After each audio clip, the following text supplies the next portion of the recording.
Chris Broussard from FS1's First Things First, a guy who has worked at the Plain Dealer and at the Akron Beacon Journal, on the Browns' approach to extending Baker Mayfield. Yes, I'm looking elsewhere. Now, that doesn't mean I don't like Baker Mayfield. It doesn't mean he may not be my quarterback of the future. All it means is that he has not yet proven that he is definitely that guy. Unless you have a star, a legitimate star at quarterback, then you're always ready to upgrade. And what Baker Mayfield has proven, guys, is that at this point, he's a game manager with moxie.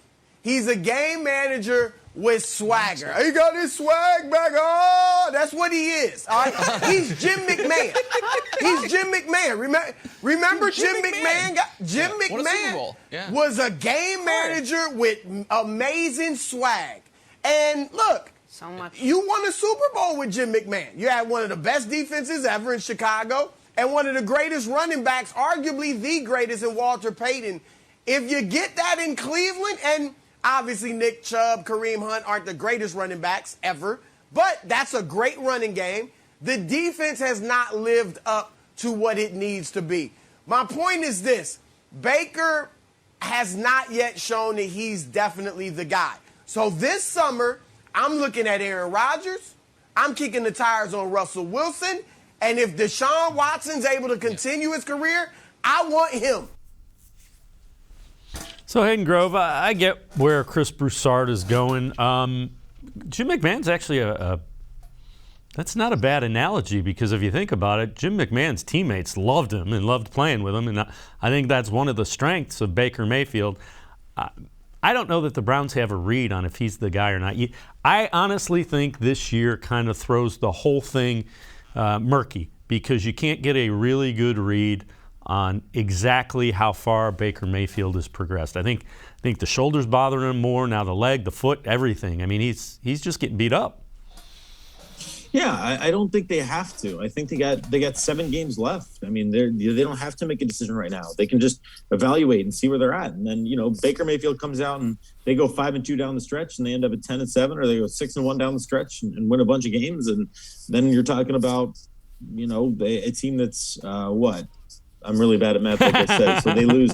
So they're 11-6. They're 11-6 if they lose out, or if they lose one game the rest of the year. I mean, you never know. And if the things go really bad and they lose 6 out of the next 7, I mean, they have time to evaluate. But I think that's a fair analogy from Chris Broussard. I think that obviously, you're right. Teammates love to play with Baker. Baker is a guy with a little moxie, a little swagger. But this year has just not been what we expected it to be from him.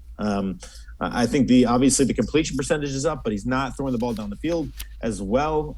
He's being pretty efficient, but not throwing for the touchdowns that he did last year. They just really, really, really need to see over these last 7 games if he can improve whatsoever, if these injuries can kind of subside, or if he's going to continue to get beat up. It's been one thing after another. And I kind of agree. I don't think they need to necessarily run Baker out of town. I don't think that's the case at all. I don't think they should run Baker out of town. I think what they should do is, keep Baker as a very big part of their offense, and, at the end of the season, evaluate. If they want to, if they think that a year of Aaron Rodgers would make the difference, then see what you can do. Or, if they think Russell Wilson is a legitimate trade prospect, then you can keep Baker and let him kind of learn from Russell for a year. I'm down with that.